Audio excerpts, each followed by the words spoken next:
Yes മക്കളെ, കഴിഞ്ഞ ക്ലാസ്സിൽ നമ്മൾ ആദ്യത്തെ ചാപ്റ്റർ പീരിയോഡിക് ടേബിളും ഇലക്ട്രോൺ വിന്യാസവും എന്ന ചാപ്റ്ററിൻ്റെ ഫസ്റ്റ് പാർട്ടാണ് നിങ്ങളെ പഠിപ്പിച്ചത്. ഇന്ന് നമ്മൾ അതിൻ്റെ ബാക്കിയാണ് ഡിസ്കസ് ചെയ്യുന്നത്. കഴിഞ്ഞ ക്ലാസ്സിൽ നമ്മൾ പഠിച്ച കാര്യങ്ങൾ നിങ്ങളുടെ മനസ്സിലുണ്ടെങ്കിൽ മാത്രമേ ഇന്നത്തെ ക്ലാസ് നിങ്ങൾക്ക് ഉപകാരപ്പെടുള്ളൂ. മനസ്സിലുണ്ടാകാൻ വേണ്ടി നിങ്ങൾ പ്രത്യേകിച്ചൊന്നും ചെയ്യേണ്ടതൊന്നുമില്ല. നിങ്ങൾ കഴിഞ്ഞ ക്ലാസ് മര്യാദക്ക് കണ്ടിട്ടുണ്ടെങ്കിൽ അതുമായി ബന്ധപ്പെട്ട് ഞാൻ തന്ന നോട്ടുകളൊക്കെ നിങ്ങളുടെ മുന്നിലുള്ള നോട്ട്ബുക്കിൽ നിങ്ങൾ എഴുതി വെച്ചിട്ടുണ്ടെങ്കിൽ അത് നിങ്ങളുടെ മനസ്സിലുണ്ടായിരിക്കും. എന്നാലും ഈ ക്ലാസ്സിൻ്റെ ഒരു തുടക്കത്തിന് വേണ്ടി, ഒരു കണ്ടിന്യൂഷന് വേണ്ടി ഞാൻ ആ കാര്യങ്ങൾ വെറുതെ ഒന്ന് ഓർമ്മിപ്പിച്ചിട്ട് പോവുകയാണ്. ഒരു ആറ്റത്തിനകത്ത് ഇലക്ട്രോണുകൾ കാണപ്പെടുന്ന സ്ഥലത്തെ നമ്മളിങ്ങനെ വരച്ച് കാണിച്ചിരുന്നു. ഇത് ന്യൂക്ലിയസ് ആണെന്ന് വിചാരിക്കുക. ആ ന്യൂക്ലിയസിൻ്റെ ചുറ്റിലും ആ ഇലക്ട്രോണുകൾ കാണപ്പെടുന്ന സ്ഥലത്തെ നമ്മൾ എന്ത് പേര് വിളിച്ചു? ഷെൽ എന്ന് പേര് വിളിച്ചിരുന്നു അല്ലേ? എന്താ പേര്? ഷെൽ എന്ന് പേര് വിളിച്ചിരുന്നു. എന്നിട്ട് ഞാൻ നിങ്ങളോട് പറഞ്ഞിരുന്നു, ആദ്യത്തെ ഷെല്ലിനെ കെ എന്നും, രണ്ടാമത്തതിനെ എൽ എന്നും, മൂന്നാമത്തതിനെ എം എന്നും, നാലാമത്തതിനെ എൻ എന്നുമാണ് ശാസ്ത്രജ്ഞന്മാർ പേര് കൊടുത്തിട്ടുള്ളത്. ഇനി ഞാൻ നിങ്ങളോടൊരു സത്യം തുറന്നു പറയാം. ആറ്റത്തിനകത്ത് ഇലക്ട്രോൺ കാണപ്പെടുന്നത് എവിടെയെന്ന് ചോദിച്ചാൽ ഷെല്ലിൽ എന്ന് നിങ്ങൾ പറഞ്ഞാൽ അത് ശരി തന്നെയാണ്. എന്നാലും ആ ഷെല്ലിൻ്റെ അകത്ത് എവിടെയാണ് ഇലക്ട്രോൺ എന്ന് നിങ്ങളൊന്ന് അറിഞ്ഞിരിക്കണം. അതായത് ഷെല്ല് എന്ന് പറയുന്നത് അലമാര പോലെയാണ്. വീട്ടിലൊക്കെ അലമാരകൾ ഉണ്ടാവുമല്ലോ. നമ്മൾ ആഭരണങ്ങളും അതുപോലെ വിലപിടിപ്പുള്ള സാധനങ്ങളും പൈസയൊക്കെ സൂക്ഷിച്ചു വെക്കുന്നത് അലമാരയിലാണ്. അപ്പോൾ നമ്മളിങ്ങനെ ചോദിക്കുകയാണെങ്കിൽ എവിടെയാണ് ആഭരണം വെച്ചിട്ടുള്ളതെന്ന് വെച്ചാൽ അലമാരയിൽ. സംഭവം ശരിയാണ്. യഥാർത്ഥത്തിൽ ഈ അലമാരയുടെ അകത്ത് വീണ്ടും അറകളുണ്ടായിരിക്കും. ശരിയല്ലേ? ആ അലമാര എന്ന് പറഞ്ഞാൽ ഒരു വലിയ ഒരു പെട്ടി മാത്രമല്ലല്ലോ, അതിനകത്ത് ഒരുപാട് ചെറിയ ചെറിയ അറകളുണ്ടായിരിക്കും. ഷെല്ല് എന്ന് പറയുന്നത് ഒരു അലമാര പോലെയാണ് എന്ന് ഞാൻ പറഞ്ഞത് മനഃപൂർവ്വമാണ്. കാരണം ആ ഷെല്ലിൻ്റെ അകത്തും ഉള്ളറകളുണ്ട്. അപ്പം ഷെല്ല് എന്ന് പറഞ്ഞാൽ ജസ്റ്റ് ഒരു അലമാര പോലെ എന്ന് മനസ്സിലാക്കി വെക്കുക. അതിൻ്റെ അകത്ത് കുറേ ഉള്ളറകളുണ്ട്, ഒരുപാട് രഹസ്യ അറകളുണ്ട്. ഷെല്ലിൻ്റെ ഉള്ളിലുള്ള അറകളെയാണ് നമ്മൾ എന്ത് പേര് വിളിക്കുക? സബ്ഷെൽ എന്ന് പേര് വിളിക്കുക. എന്താ പേര് വിളിക്കുക മക്കളെ? സബ്ഷെൽ എന്നാണ് പേര് വിളിക്കുക. സബ്ഷെൽ. അപ്പോൾ നിങ്ങൾ ഹെഡിങ് എഴുതിക്കോളൂ. സബ്ഷെൽ എന്ന ഹെഡിങ് എഴുതുക. മലയാളം മീഡിയത്തിലുള്ളവർ മലയാളത്തിലും ഇംഗ്ലീഷ് മീഡിയത്തിലുള്ളവർ ഇംഗ്ലീഷിലും എഴുതുക. സബ്ഷെൽ എന്നാണ് ഇന്നത്തെ ക്ലാസ്സിൻ്റെ തുടക്കം. അപ്പം എന്താണ് സബ്ഷെൽ എന്ന് ജസ്റ്റ് ഞാൻ നിങ്ങൾക്കൊരു ബോധം തന്നു. ഷെല്ലിനകത്ത് ഇലക്ട്രോണുകൾ കാണപ്പെടുന്ന സ്ഥലമാണ് സബ്ഷെൽ. ഒന്നുകൂടെ പറയാം, എന്താണ്? ഷെല്ലിനകത്ത് ഇലക്ട്രോണുകൾ കാണപ്പെടുന്ന സ്ഥലമാണ് സബ്ഷെൽ. ഷെൽ എന്താണെന്ന് ഞാൻ കഴിഞ്ഞ ക്ലാസ്സിൽ പറഞ്ഞു. ഷെൽ എന്താണ്? ആറ്റത്തിനകത്ത് ഇലക്ട്രോണുകൾ കാണപ്പെടുന്ന സ്ഥലമാണ് ഷെൽ എന്നാണ് ഞാൻ കഴിഞ്ഞ ക്ലാസ്സിൽ നിങ്ങളോട് പറഞ്ഞത് അല്ലേ? സംഭവം സത്യമാണ്. ആറ്റത്തിനകത്ത് ഇലക്ട്രോണുകൾ കാണപ്പെടുന്ന സ്ഥലമാണ് ഷെൽ. യഥാർത്ഥത്തിൽ ഷെല്ലിൻ്റെ അകത്ത് വീണ്ടും അറകളുണ്ട്. ആ അറകളെയാണ് സബ്ഷെൽ എന്ന് പേര് വിളിക്കുക. അപ്പോൾ സബ്ഷെൽ എന്ന് ഹെഡിങ് എഴുതിയിട്ട് നിങ്ങൾ എഴുതി തുടങ്ങിക്കോളൂ. ഷെല്ലിനകത്ത് ഇലക്ട്രോണുകൾ കാണപ്പെടുന്ന സ്ഥലമാണ് സബ്ഷെൽ. എഴുതിക്കോളൂ. എന്താണ്? ഷെല്ലിനകത്ത് ഇലക്ട്രോണുകൾ കാണപ്പെടുന്ന സ്ഥലമാണ് സബ്ഷെൽ. മലയാളത്തിൽ എഴുതി വെക്കുക മലയാളം മീഡിയക്കാർ. എന്ത്? ഷെല്ലിനകത്ത് ഇലക്ട്രോണുകൾ കാണപ്പെടുന്ന സ്ഥലമാണ് സബ്ഷെൽ. ഇംഗ്ലീഷ് മീഡിയക്കാർ ഇങ്ങനെ എഴുതുക. എന്താണ്? The space where electrons are present inside shell. എന്താണ്? The space where electrons are present. ഇലക്ട്രോണുകൾ കാണപ്പെടുന്ന സ്ഥലമാണ് എവിടെ? Inside a shell. ഒരു ഷെല്ലിനകത്ത് ഇലക്ട്രോണുകൾ കാണപ്പെടുന്ന സ്ഥലമാണ് ഇത് subshell. The space where electrons are present inside a shell. ഒരു ഷെല്ലിനകത്ത് ഇലക്ട്രോണുകൾ കാണപ്പെടുന്ന സ്ഥലമാണ് സബ്ഷെൽ. ഇനിയാണ് ഞാൻ നിങ്ങളോട് പറയുന്നത് മക്കളെ, സബ്ഷെല്ലുകൾ 4 എണ്ണമുണ്ട്. 4 എണ്ണം.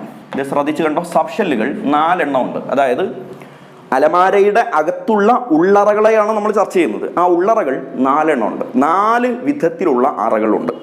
എഴുതി വെച്ചോളൂ. 4 എണ്ണം. 4 നമ്പേഴ്സ്. ഏതൊക്കെയാണ്? ഒന്നാമത്തെ ആളെയാണ് എസ് സബ്ഷെൽ എന്ന് പേര് വിളിക്കും. എന്താ പേര്? S subshell. എഴുതിക്കോട്ടോ. എസ് സബ്ഷെൽ എന്നാണ് പേര് വിളിക്കുക. എസ് സ്മോൾ ലെറ്റർ എസ് ആണ്. വലിയ എസ് ഒന്നും ഇടരുത്, ചെറിയ എസ്.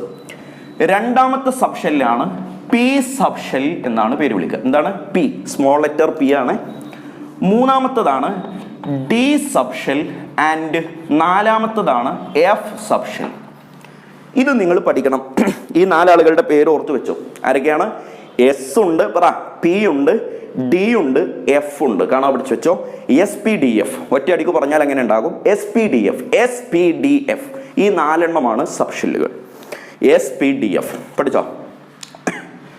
SPDF ആണ് സബ്ഷെല്ലുകൾ. എഴുതി വെച്ചോളൂ. S സബ്ഷെല്ലുണ്ട്, P സബ്ഷെല്ലുണ്ട്, D ഉണ്ട്, F ഉണ്ട്. അടുത്തത് സ്റ്റാർ ഇട്ടിട്ട് എഴുതി വെക്കേണ്ട ഒരു കാര്യം ഇതാണ്. എന്താണ്? ഞാൻ എഴുതുന്നില്ല, ഞാൻ പറഞ്ഞുതരാം, നിങ്ങൾ എഴുതിക്കോളൂ. എഴുതേണ്ട ഒരു ഹെഡിങ്, ഒരു സബ് ഹെഡിങ് ആയിട്ട് എഴുതേണ്ട കാര്യമാണ്. ഇത് ഇങ്ങനെ എഴുതിക്കോളൂ. എന്താണ്? സബ്ഷെല്ലിനകത്ത് കാണപ്പെടുന്ന പരമാവധി ഇലക്ട്രോണുകളുടെ എണ്ണം. എന്താണെന്ന് ഞാൻ എക്സ്പ്ലെയിൻ ചെയ്തു തരാം, നിങ്ങൾ എഴുതി വെക്കുക. എന്താണ്? സബ്ഷെല്ലിനകത്ത് കാണപ്പെടുന്ന പരമാവധി ഇലക്ട്രോണുകളുടെ എണ്ണം. ഹെഡിങ് ആണ് സബ്ഷെല്ലിനകത്ത് കാണപ്പെടുന്ന പരമാവധി ഇലക്ട്രോണുകളുടെ എണ്ണം. ഇംഗ്ലീഷ് മീഡിയക്കാർ ഇങ്ങനെ എഴുതുക: maximum number of electrons present in subshell. Maximum number of electrons present in subshell. സബ്ഷെല്ലിനകത്ത് കാണപ്പെടുന്ന പരമാവധി ഇലക്ട്രോണുകളുടെ എണ്ണം. അത് ഞാനൊരു ടേബിൾ ആക്കിയിട്ട് നിങ്ങൾക്ക് കാണിച്ചു തരാം. ഒന്നാമത്തെ കോളം സബ്ഷെൽ എന്നാണ്, രണ്ടാമത്തെ കോളം പരമാവധി ഇലക്ട്രോണുകളുടെ എണ്ണം. പരമാവധി ഇലക്ട്രോണുകളുടെ എണ്ണം എഴുതിക്കോട്ടാ, എൻ്റെ കൂടെ എഴുതിക്കോൾ. പരമാവധി ഇലക്ട്രോണുകളുടെ എണ്ണം. പരമാവധി ഇലക്ട്രോണുകളുടെ എണ്ണം. ഇംഗ്ലീഷ് മീഡിയക്കാർ എന്ത് എഴുതണം? മാക്സിമം നമ്പർ ഓഫ് ഇലക്ട്രോൺസ് എന്ന് എഴുതണം. Maximum number of electrons. മക്കളെ, ആരൊക്കെയാണ് സബ്ഷെൽ? ഞാൻ നിങ്ങളെ പഠിപ്പിച്ചു 4 സബ്ഷെല്ലുകൾ. ഒന്നാമത്തെ ആള് S, രണ്ടാമത്തെ ആള് P, മൂന്നാമത്തെ ആള് D, നാലാമത്തെ ആള് F. ഈ 4 ആളുകളാണല്ലോ സബ്ഷെല്ലുകൾ. ആ സബ്ഷെല്ലിൽ കൊള്ളുന്ന പരമാവധി ഇലക്ട്രോണുകളുടെ എണ്ണം. ഞാൻ കഴിഞ്ഞ ക്ലാസ്സിൽ കുറെ സമയം മെനക്കെട്ടിട്ട് പറഞ്ഞു തന്നതാണ് ഈ പരമാവധി ഇലക്ട്രോണുകളുടെ എണ്ണം എന്ന് പറഞ്ഞാൽ എന്താണ്. ഷെല്ലിനകത്ത് കാണപ്പെടുന്ന പരമാവധി ഇലക്ട്രോണുകളുടെ എണ്ണം ഞാൻ കഴിഞ്ഞ ക്ലാസ്സിൽ നിങ്ങൾക്ക് പഠിപ്പിച്ചു തന്നായിരുന്നു. ഓർക്കുന്നുണ്ടോ നിങ്ങൾ? ഷെല്ലിനകത്ത് കാണപ്പെടുന്ന പരമാവധി ഇലക്ട്രോണുകളുടെ എണ്ണം എത്രയാണ്? Kയിൽ 2, Lൽ 8, ശരിയല്ലേ? 8, Mൽ 18, Nൽ 32. ഇതായിരുന്നു ഞാൻ കഴിഞ്ഞ ക്ലാസ്സിൽ നിങ്ങളെ പഠിപ്പിച്ചിരുന്നത്. ഷെല്ലിനകത്ത്. എവിടെ? ഷെല്ലിനകത്ത് കാണപ്പെടുന്ന പരമാവധി ഇലക്ട്രോണുകളുടെ എണ്ണം കഴിഞ്ഞ ക്ലാസ്സിൽ ഞാൻ പഠിപ്പിച്ചത് 2, 8, 18, 32 എന്നാണ്. ഇപ്പൊ ഞാൻ പറയുന്നത് ഷെല്ലല്ല. ആരാണ്? സബ്ഷെല്ലാണ്. എന്താണ് സബ്ഷെൽ? ഓരോ ഷെല്ലിനകത്തുമുള്ള ചെറിയ ചെറിയ അറകളാണ് സബ്ഷെൽ. ഓരോ ചെറിയ അറയിലും കൊള്ളുന്ന പരമാവധി ഇലക്ട്രോണുകളുടെ എണ്ണത്തിൽ വ്യത്യാസമുണ്ട്. ഒരു അറയിൽ കൊള്ളുന്ന അത്രയല്ല അടുത്ത അറയിൽ കൊള്ളുക, അത്രയല്ല മൂന്നാമത്തെ അറയിൽ കൊള്ളുക, വ്യത്യാസമുണ്ട്. എങ്ങനെയാണ് കേട്ടോട്ടാ. S എന്ന് പറയുന്ന സബ്ഷെല്ലിൽ 2 ഇലക്ട്രോണുകളെ കൊള്ളുള്ളൂ. S എന്ന് പറയുന്ന സബ്ഷെല്ലിൽ എത്ര ഇലക്ട്രോൺ? 2 ഇലക്ട്രോൺ. ഇത് അടുത്ത വർഷത്തെ SSLCയുടെ ക്വസ്റ്റ്യൻ ആണ്, പഠിച്ചു വെച്ചോ. P എന്ന് പറയുന്ന സബ്ഷെല്ലിൽ 6 ഇലക്ട്രോണുകൾ കൊള്ളും. ഇത് നിർബന്ധമായി അറിഞ്ഞിരിക്കണം. ഇവിടെ നിന്ന് അങ്ങോട്ട് ഇലക്ട്രോൺ വിന്യാസം പഠിപ്പിക്കുമ്പോൾ അതിന്റെ ഹൃദയഭാഗമാണ് ഞാൻ ഈ പഠിപ്പിച്ചുകൊണ്ടിരിക്കുന്നത്. ഇലക്ട്രോൺ വിന്യാസം നിങ്ങൾക്ക് എഴുതാൻ അറിയണമെങ്കിൽ ഈ കാര്യം നിർബന്ധമായും നിങ്ങളുടെ മനസ്സിലുണ്ടായിരിക്കണം. P എന്ന് പറയുന്ന സബ്ഷെല്ലിൽ എത്ര ഇലക്ട്രോൺ കൊള്ളും? 6 എണ്ണം കൊള്ളും. D എന്ന് പറയുന്ന സബ്ഷെല്ലിൽ 10 എണ്ണം കൊള്ളും. F എന്ന് പറയുന്ന സബ്ഷെല്ലിൽ 14 എണ്ണം കൊള്ളും. പഠിച്ചോ?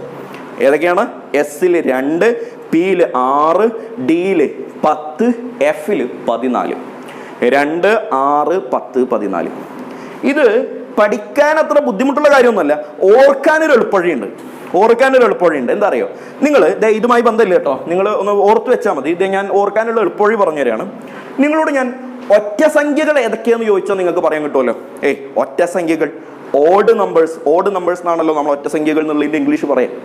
ഒറ്റ സംഖ്യ. എടാ മോനെ, ഒറ്റ സംഖ്യകൾ ഏതൊക്കെയാണ്? 1, 3, 5, 7. ഇവരല്ലേ ആദ്യത്തെ 4 ഒറ്റ സംഖ്യകൾ അല്ലേ? 1 കഴിഞ്ഞാൽ പിന്നെ 3 ആണ്, 3 കഴിഞ്ഞാൽ പിന്നെ 5 ആണ്, അത് കഴിഞ്ഞാൽ 7 ആണ്. ഒറ്റ സംഖ്യകൾ നിങ്ങൾക്ക് അറിയാമെങ്കിൽ അതിന്റെ ഡബിൾ ആക്കി പറഞ്ഞാൽ ഇവിടുത്തെ എണ്ണം കിട്ടും. വളരെ എളുപ്പമാണ്. എടാ, ഒറ്റ സംഖ്യകൾ അറിയാലോ നിങ്ങൾക്ക്. ഒറ്റ സംഖ്യകൾ അറിയാത്തവരൊന്നും ഈ പരിപാടിക്ക് നിൽക്കരുത്. ഒറ്റ സംഖ്യകൾ ഏതെന്ന് ചോദിച്ചാൽ നിങ്ങൾക്ക് പറയാൻ അറിയാലോ. 1, 3, 5, 7. അതിന്റെ ഒക്കെ ഡബിൾ പറ. 1ന്റെ ഡബിൾ എത്ര? 2. 3ന്റെ ഡബിൾ എത്ര? 6. 5ന്റെ ഡബിൾ എത്ര? 10.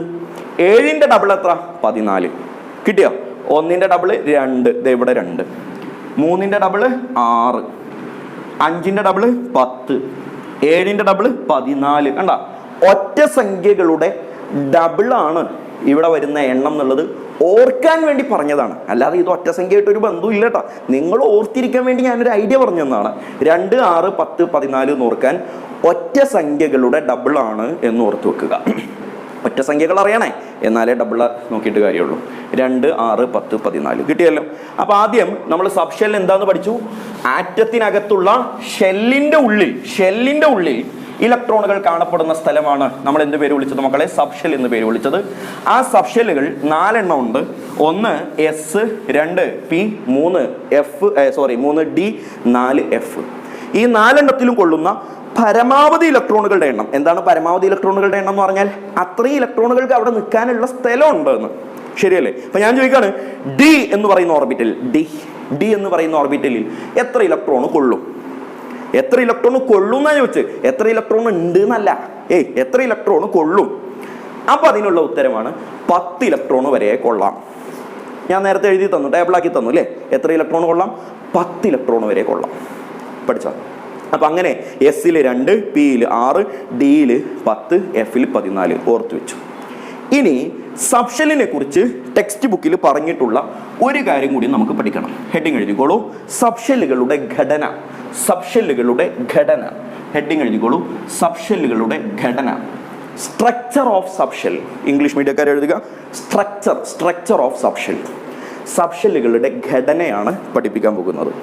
ഈ ഉള്ളറകളാണല്ലോ സബ്ഷെൽ. ഒരു അലമാരയുടെ ഉള്ളിലുള്ള രഹസ്യ അറകളാണ് സബ്ഷെൽ. ആ അറകൾക്ക് ഒരു പ്രത്യേക ഘടനയുണ്ട്. എങ്ങനെയെങ്കിലുമൊക്കെ ഉണ്ടാക്കി വെച്ചതല്ല, അതിന് പ്രത്യേക ഘടനയുണ്ട്. ആ ഘടനകളാണ് നമ്മൾ ഇനി പഠിക്കാൻ പോകുന്നത്. മക്കളെ, എസിന് ഒരു ഘടനയുണ്ട്, പിക്ക് ഒരു ഘടനയുണ്ട്, ഡിക്ക് ഒരു ഘടനയുണ്ട്, എഫിന് ഒരു ഘടനയുണ്ട്. പക്ഷെ അത് നിങ്ങൾക്ക് പഠിക്കാനില്ല. അതുകൊണ്ട് ഞാൻ ആദ്യം അത് തെറ്റിട്ട് വെച്ചു. പഠിക്കാനില്ല എന്ന് പറഞ്ഞാൽ പഠിക്കാനില്ല എന്നേ ഉള്ളൂ കേട്ടോ, അല്ലാതെ എഫിന് ഘടന ഇല്ല എന്നല്ല, എഫിനൊരു സ്ട്രക്ചർ ഇല്ല എന്നല്ല അതിനർത്ഥം. എഫിനൊരു സ്ട്രക്ചർ ഉണ്ട്, പക്ഷെ അത് ഹൈലി കോംപ്ലിക്കേറ്റഡ് ആണ്. ഒരുപാട് വലിയ ചിത്രമാണ്. അത് നമുക്ക് ബോർഡിൽ വരയ്ക്കാനോ അത് മനസ്സിലാക്കാനോ സാധിക്കില്ല. അതുകൊണ്ട് എഫിൻ്റെ ചിത്രം നിങ്ങൾ പഠിക്കേണ്ടതില്ല. എസിൻ്റെ ഘടന എന്ത്, പിയുടെ ഘടന എന്ത്, ഡിയുടെ ഘടന എന്ത് എന്നുള്ളത് ഇപ്പോൾ പഠിച്ചു. മക്കളെ, ഞാനിവിടെ എഴുതി വെക്കുകയാണ്. എസ് അതിൻ്റെ ഘടന മലയാളം മീഡിയക്കാർ എഴുതുക ഗോളാകൃതി. ഗോളാകൃതി എന്താണ്? ഗോളാകൃതി. ഇംഗ്ലീഷ് മീഡിയക്കാർ എഴുതേണ്ടത് സ്ഫെറിക്കൽ. സ്ഫെറിക്കൽ എന്താ മക്കളെ പറയാ? സ്ഫെറിക്കൽ ഷേപ്പാണ്. സ്ഫെറിക്കൽ എന്ന് പറഞ്ഞാൽ ഗോളാകൃതി. എടാ, ഗോളം, ഒരു സ്ഫിയർ എന്ന് പറഞ്ഞാൽ എന്താ? ഒരു ക്രിക്കറ്റ് ബോൾ പോലെ. ഒരു റൗണ്ട് അല്ല, ഒരു വള പോലെയല്ല. നമ്മൾ വരക്കുമ്പോൾ നിങ്ങളോടിപ്പോൾ ഞാനിവിടെ ഒരു ഫുട്ബോൾ വരക്കുകയാണ് എന്നൊക്കെ പറഞ്ഞിട്ട് ഞാനിപ്പോൾ ഒരു വര വരച്ചാലും അതിങ്ങനെയല്ലേ എനിക്ക് മാക്സിമം വരക്കാൻ പറ്റുള്ളൂ. നിങ്ങളിപ്പോൾ വിചാരിക്കുന്നുണ്ടാവും ഇത് എന്തോന്ന് ഫുട്ബോളാണ്. എടാ മോനെ, എൻ്റെ പേര് മുഹമ്മദ് മുഹ്സിൻ എന്നാണ്. ഞാനൊരു മലപ്പുറം ജില്ലക്കാരനാണ്. ഞാൻ ചിത്രം വരയുമായി പ്രത്യേകിച്ച് ബന്ധമുള്ള ആളൊന്നുമല്ല. അപ്പം ഞാനൊരു ഗോളം വരച്ചാൽ ഇത് ഇങ്ങനെയൊക്കെ ഉണ്ടാകും. ഗോളമാണ് ഈ വരച്ചത് എന്നുള്ളത് ഞാൻ പറഞ്ഞപ്പോഴല്ലേ നിങ്ങൾക്ക് മനസ്സിലായി. അല്ലാതെ ഇതിപ്പോൾ ഇങ്ങനെ ഒരു വട്ടിട്ട് വെച്ചാൽ നമ്മൾ അതിനെ ഗോളം എന്നല്ലല്ലോ വിളിക്കുക. ഇതിപ്പോൾ ഒരു വള പോലെ ഉണ്ടല്ലേ, കയ്യിലണിയുന്ന വള പോലെ ഉണ്ട്. കാരണം നമുക്ക് അങ്ങനെ ചിത്രം വരയ്ക്കാൻ പറ്റുള്ളൂ. നമുക്ക് ചിത്രം അങ്ങനെയല്ലേ വരയ്ക്കാൻ പറ്റുള്ളൂ. ബോർഡ് എന്ന് പറയുന്നത് ഇങ്ങനെ പരന്നിട്ടുള്ള സ്ഥലമായതുകൊണ്ട് നമുക്കതിൽ ഗോളം വരയ്ക്കാൻ കഴിയില്ല. അപ്പോൾ നിങ്ങൾ വരക്കുമ്പോൾ ഒരു വട്ടം വരച്ചാൽ മതി. പക്ഷെ അത് ഓർത്ത് വെക്കണം, ഇത് ഗോളാകൃതിയാണ്. ഗോളം എന്ന് പറഞ്ഞാൽ എന്താ? ഒരു ക്രിക്കറ്റ് ബോൾ പോലെ, അല്ലെങ്കിൽ ഒരു ഫുട്ബോൾ പോലെ, അല്ലെങ്കിൽ ഒരു ഗ്ലോബ് പോലെ അല്ലേ? അങ്ങനെ ഉള്ള ആളുകളെയാണ് നമ്മൾ ഗോളം എന്ന് പറയുക. അതിൻ്റെ ഷേപ്പാണ്, അതിൻ്റെ സ്ട്രക്ചറാണ് ആർക്കുള്ളത്? എസ് സബ്ഷെല്ലിനുള്ളത്. എസ് സബ്ഷെല്ലിൻ്റെ ഘടന പറ, ഗോളാകൃതിയാണ്, സ്ഫെറിക്കലാണ്. അടുത്തത് പഠിച്ചോട്ടോ. പി എന്ന് പറയുന്നത് ഒരു പുതിയ വാക്കാണ്, ചിലപ്പോൾ നിങ്ങൾ കേട്ടിട്ടുണ്ടാകും. ഇതേ കേട്ടോളൂ. വാക്ക് എന്താ അറിയോ? Dumbbell shape. എഴുതിക്കോ, ഡംബൽ. ഡംബൽ, ഡംബൽ ആകൃതി. ഡംബൽ ആകൃതി. ഇംഗ്ലീഷ് മീഡിയക്കാരും എഴുതേണ്ടത് ഡംബൽ എന്നാണ് എഴുതേണ്ടത്. ഇങ്ങനെ കേട്ടോ, ഡംബ് ബെൽ. ഡംബ് ബെൽ എന്നാണ് അത് എഴുതേണ്ടത്, ഡംബ് ബെൽ. അപ്പോൾ ഒരു പ്രശ്നമുണ്ട്, എന്താണ് ഡംബൽ എന്ന് അറിയില്ല. എടാ മോനെ, ഡംബൽ എന്ന് പറഞ്ഞാൽ എന്താ അറിയും? നമ്മൾ ഈ ജിമ്മിലൊക്കെ പോകുമ്പോഴേ അവിടെ വെയിറ്റ് കണ്ടിട്ടില്ലേ നിങ്ങൾ? ഈ വെയിറ്റ് എടുത്ത് ഇങ്ങനെ മസിൽ ഉണ്ടാക്കാൻ വേണ്ടി ജിമ്മന്മാരെടുത്ത് അടിക്കുന്ന സാധനം കണ്ടിട്ടില്ലേ? അതിൻ്റെ ഒരു സ്ട്രക്ചർ എന്ന് പറഞ്ഞാൽ അതിന് നടുവിലൊരു പിടുത്തം ഉണ്ടാകും, 2 സൈഡിലും വെയിറ്റ് ഉണ്ടാകും. ശരിയല്ലേ? അങ്ങനെയല്ലേ? ഈ അതിനെയാണ് നമ്മൾ ഡംബൽ എന്ന് പറയുക. അപ്പൊ ഡംബൽ എന്ന് പറഞ്ഞാൽ ഇതേ നോക്കടാ, സെന്ററിൽ കുഴിഞ്ഞിരിക്കുന്നതും ഇരുവശങ്ങളിലേക്ക് 2 സൈഡിലേക്കും എന്താണ് നല്ല കട്ടിയുള്ളതുമായ ഒരു ഘടനയാണല്ലോ ഡംബൽ എന്ന് പറയുന്നത്. വെയിറ്റ് കണ്ടിട്ടില്ലേ നിങ്ങൾ? ഡംബൽ കണ്ടിട്ടുണ്ടാവും, ജിമ്മിലൊക്കെ ഇങ്ങനെ പ്രസ് ചെയ്യാൻ വേണ്ടിയിട്ട് ഉപയോഗിക്കുന്ന സാധനം. അപ്പൊ 2 അറ്റങ്ങളിൽ നല്ല കട്ടി ഉണ്ടായിട്ടും നടുവിൽ കുഴിഞ്ഞിരിക്കുന്നതുമായ ഒരു ഘടനയാണല്ലോ ഡംബലിനുള്ളത്. ഏകദേശം അതുപോലെയാണ് പി എന്ന് പറയുന്ന ആളുടെ സ്ട്രക്ചർ. ചിത്രം വരക്കുമ്പോൾ ഇങ്ങനെയാണ് ഉണ്ടാവുക. അദ്ദേഹം നോക്കിക്കോട്ടോ, ചിത്രം വരക്കുമ്പോൾ ഇങ്ങനെയാണ് ഉണ്ടാവുക. നിങ്ങൾ ചിത്രം വരക്കണം. അപ്പം നോക്കിക്കേ, ഈ ഒരു അറ്റത്ത് നല്ല കട്ടിയുണ്ട്, ഈ അറ്റത്തും നല്ല കട്ടിയുണ്ട്, മിഡിലിൽ സെന്ററിൽ കുഴിഞ്ഞിരിക്കുന്നു. അപ്പൊ ഇങ്ങനെയാണ് പി സബ്ഷെൽ എന്ന് മനസ്സിലാക്കിയപ്പോൾ ഏതോ ഒരു ശാസ്ത്രജ്ഞൻ ഇങ്ങനെ നോക്കിയപ്പോൾ തോന്നി, ആഹാ കൊള്ളാല, ഇത് നമ്മുടെ ഡമ്പല് പോലെ ഉണ്ടല്ലോ എന്ന് അയാൾ ഒരു വാക്ക് പറഞ്ഞതാണ്. അത് ടെക്സ്റ്റ് ബുക്കിൽ എഴുതി വെച്ച്. അപ്പോ അതിനുശേഷം പിന്നെ നമ്മൾ പറയുകയാണെ പി സബ്ഷെല്ലിന്റെ ഘടന എന്ത്? ഡമ്പൽ ആകൃതി. പഠിച്ചോടാ, ഞാൻ എന്ത് ചെയ്യാനാണ്, ഇങ്ങനെയൊക്കെയാണ് ടെക്സ്റ്റ് ബുക്കിലുള്ളത്, പഠിച്ചോ. സത്യമാണ്, പി സബ്ഷെല്ലിന്റെ ഘടന എന്താണ് പറ? ഡമ്പൽ ആകൃതി, ഡമ്പൽ ഷേപ്പാണ്. ചിത്രം വരക്കണം കേട്ടോ, ഡമ്പൽ ആകൃതി. അടുത്ത ഒരാളുണ്ട്, ആരാണ്? ഡി എന്ന് പറയുന്ന സബ്ഷെല്ലിന്റെ ഘടന എന്ത്? പഠിച്ചോട്ടാ, ഇരട്ട ഡമ്പൽ. ആരാണ്? ഇരട്ട ഡമ്പൽ, ഇരട്ട ഡമ്പൽ ഷേപ്പ്, ഇരട്ട ഡമ്പൽ ആകൃതി. ഇംഗ്ലീഷ് മീഡിയക്കാർ എന്താ എഴുതേണ്ടത്? ഡബിൾ ഡമ്പൽ, ഡബിൾ ഡമ്പൽ ഷേപ്പാണ്. ഡബിൾ ഡമ്പൽ ഷേപ്പാണ് ആർക്കുള്ളത്? ഡി എന്ന് പറയുന്ന ഓർബിറ്റലിനുള്ളത്. ഡി സബ്ഷെല്ലിന്റെ ഷേപ്പ് എന്താണ്? ഡബിൾ ഡമ്പലാണ്. അപ്പൊ ഡബിൾ ഡമ്പൽ വരയ്ക്കാൻ ഇനി എളുപ്പമാണ്. ഡമ്പൽ എന്താണെന്ന് അറിയാവുന്നവർക്ക് ഡബിൾ ഡമ്പൽ വരക്കാം. ഇതൊരു ഡമ്പൽ ഇങ്ങനെ വരക്കുക, അടുത്ത ഒരു ഡമ്പൽ ഇതിന് പെർപെൻഡിക്കുലർ ആയിട്ട് ഇങ്ങനെ 90 ഡിഗ്രി ഇങ്ങനെ കുത്തനെ വരുന്ന രൂപത്തിലും വരക്കുക.